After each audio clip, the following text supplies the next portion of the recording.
আর ডিম মাখানো খাওয়ার পরে আমার ফেভারিট বাতাবি লেবু মাখাচ্ছিলাম, এইটাও অনেক বেশি মজা হয়েছিল, মানে অনেক মজা করে খেয়েছি। আর বাতাবি লেবু মাখানো খাওয়ার পরে আমরা সোফায় কভার পরাচ্ছিলাম, কারণ যেহেতু আমাদের বাসায় কেউ থাকে না, আমার আব্বু আম্মু যেহেতু ঢাকায় থাকে, এই জন্য বাসাটা একদম খালি পড়ে থাকে আর এই জিনিসগুলো নষ্ট হয়ে যাচ্ছিল দিনের পর দিন পরে থেকে। তাই সোফাগুলো যেন ভালো থাকে, এই জন্য আমি সোফার কভার অর্ডার করেছিলাম। এখন সেই কভার গুলোই পরিয়ে দিচ্ছিলাম। এই কভার গুলো এত বেশি সুন্দর ছিল, মানে পরানোর পরে সোফার একদম লুকটাই চেঞ্জ হয়ে যাচ্ছিল।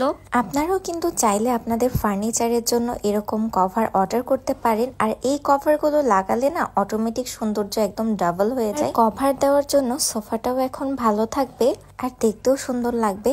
আমি এই সোফার কভারগুলো নিয়েছি পাশে যে পেজটা দেখতে পাচ্ছেন এখান থেকে। আপনারা যদি অথেন্টিক ফার্নিচার কভার নিতে চান এই পেজ থেকে নিতে পারেন। আমি ডেসক্রিপশনে পেজটা মেনশন করে দিব।